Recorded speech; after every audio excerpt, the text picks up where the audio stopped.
ज़िक्र है जनवरी 2010 का, जब एक बहुत बड़ी मैसिव लैंडस्लाइड ने दरियाए हुंज़ा के फ़्लो को रोक दिया था और इस लैंडस्लाइड में 20 लोग भी जाम बहक हो गए थे, उनकी डेथ हो गई थी जो कि इसमें दब गए थे इस लैंडस्लाइड के अंदर। इस लैंडस्लाइड ने जब दरियाए हुंज़ा के फ़्लो को रोका तो पीछे सारा जो दरियाए हुंज़ा का पानी है वो इकट्ठा होना शुरू हुआ और उसने एक झील बना दी पीछे, जिसको आज हम अताबाद लेक के नाम से जानते हैं। इस झील की जो डेप्थ है, जो गहराई है, वो 109 मीटर है। तकरीबन 350 फीट बनते हैं ये, और 109 मीटर या 350 फीट ये गहरी है। और इस लेक में इसकी जो लेंथ है पीछे वो 13 माइल्स है। अताबाद झील बनने की वजह से जब पानी इकट्ठा हुआ पीछे की तरफ तो 4 गांव में सैलाब आ गया था। टोटल 5 गांव मुतासिर हुए थे, 4 में सैलाब आ गया था और 5वां गांव मुकम्मल तौर पे अताबाद के नज़र हो गया था और उसमें डूब गया था। अभी भी जब अब हम चूँकि सर्दियों में गए थे तो यहाँ पे हमने देखा था कि वो जो गांव डूब गया था उसके मकानात जो हैं वो पानी कम होने की वजह से नज़र आ रहे थे नीचे उसमें डूबे हुए। अताबाद झील में कराकरम हाईवे का भी एक बहुत बड़ा हिस्सा डूब गया था और कराकरम हाईवे को दोबारा ऊपर से बनाया गया है और मैंने जैसे कि बताया पहले कि टनल्स वगैरह बना के कराकरम हाईवे को आगे लिंक किया गया है बाकी सही वाले पोर्शन के साथ जो अताबाद में नहीं आया था। तो पहले जब अताबाद लेक में ट्रैवलिंग करना होती थी, दूसरी तरफ जाना होता था, शारा कराकरम मुतासिर होने की वजह से सारी ट्रैवलिंग जो है वो उसकी होती थी, ट्रांसपोर्टेशन जो गाड़ियों की और जो भी चीज़ें दूसरी तरफ लेके जानी होती थी वो कश्तियों में रख के लेके जाते थे। इवन ट्रक्स जो हैं वो कश्ती में रख के लेके जाते थे, बड़ी बड़ी कश्तियों में। और कुछ इस तरह की वीडियोस भी शायद आपने देखी होंगी यूट्यूब पे, जिसमें ट्रक जो है वो लोडिंग और अनलोडिंग करते वक्त झील की नज़र हो गए और उसके अंदर डूब गए। तो पहले सारी की सारी ट्रांसपोर्टेशन झील में बोट्स के ज़रिए होती थी, लेकिन अब 5 टनल बन गई हैं जिसकी वजह से ये सारे का सारा जो ट्रांसपोर्टेशन का सिलसिला है और जो पैसेंजर वगैरह हैं वो ईज़िली दूसरी तरफ जा सकते हैं, टूरिस्ट दूसरी तरफ आराम से जा सकते हैं। अगर आप अताबाद झील पे आते हैं तो आपको यहाँ पे बहुत सारी ऐसी एक्टिविटीज़ हैं जो कि आप कर सकते हैं, ख़ास तौर पे समर्स में। हम चूँकि सर्दियों में यहाँ आए हैं इसलिए यहाँ पे हमें ना बोटिंग मिली है, ना जेट स्कीइंग मिल कर सकें हम, ना यहाँ पे कुछ और एक्टिविटी कर सकें, क्योंकि आगे से हमने देखा है कि ये अब थोड़ी मतलब पार्शली जो है ना वो ये जमी हुई थी, स्नो थी इसके ऊपर, झील के ऊपर। तो सर्दियों में यहाँ पे सारी एक्टिविटीज़ जो हैं वो बंद हो जाती हैं, सारे होटल्स जो हैं वो बंद हो जाते हैं। और लेकिन गर्मियों में यहाँ पे बोटिंग की जा सकती है, जेट स्कीइंग की जा सकती है, फ़िशिंग कर सकते हैं, आइस स्केटिंग कर सकते हैं, इवन स्विमिंग भी कर सकते हैं अगर आप में हिम्मत हो, क्योंकि इसकी जो गहराई है वो 350 फीट है। तो अगर आपका इतना दिल गुर्दा है कि आप स्विमिंग कर सकें तो आप यकीनन इसमें स्विमिंग भी कर सकते हैं।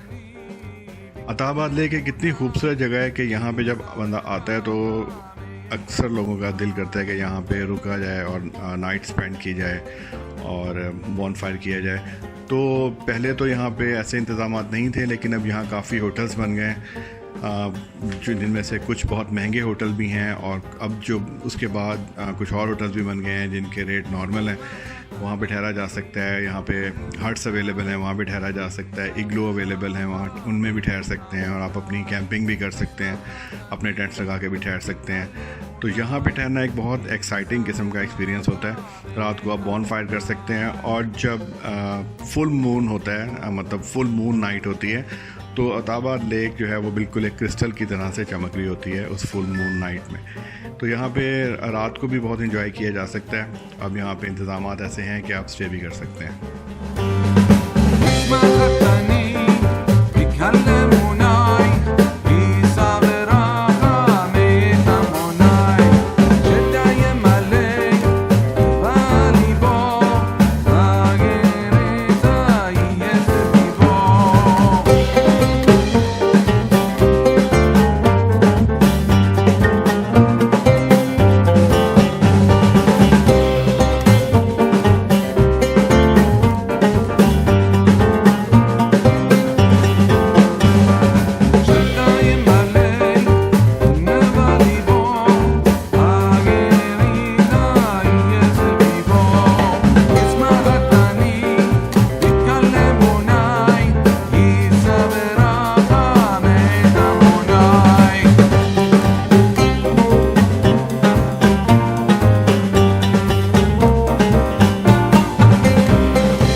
दूर सामने आपको कोन शेप के पहाड़ नज़र आ रहे हैं, इनको पासू कोन्स बोलते हैं या पासू कैथेड्रल भी बोलते हैं।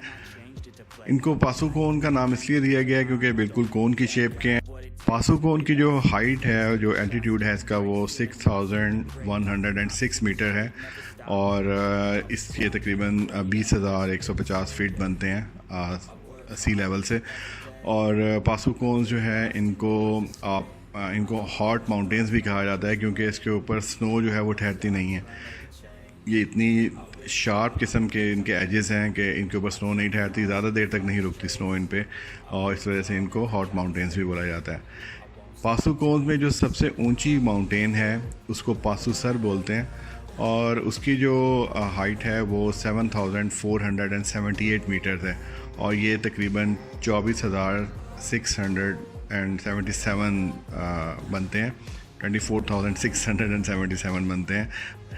और मैं साथ साथ आपको ये भी बताता चलूँ कि यूरोप की जो सबसे ऊंची माउंटेन है उसको मैटरहॉर्न बोलते हैं और उसकी जो हाइट है वो 14,692 फीट है सिर्फ।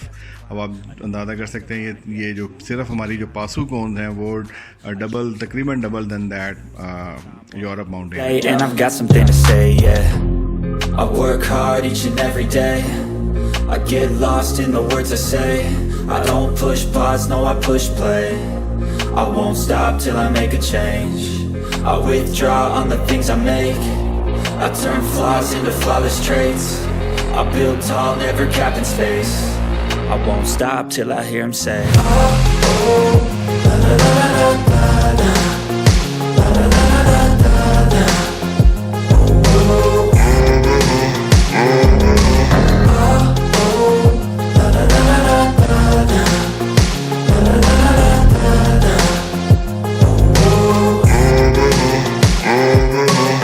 6 a.m. and I'm up again. I got tired eyes, need a cup of blend. That's right, in the AM, that's my only friend. No light, just the sun coming up on the horizon. I lose track of time, yeah, I move fast and climb a new class divine, yeah, true passion shines. And I'm through passing time, I choose stacking dimes. You snooze half the time while I move passing by.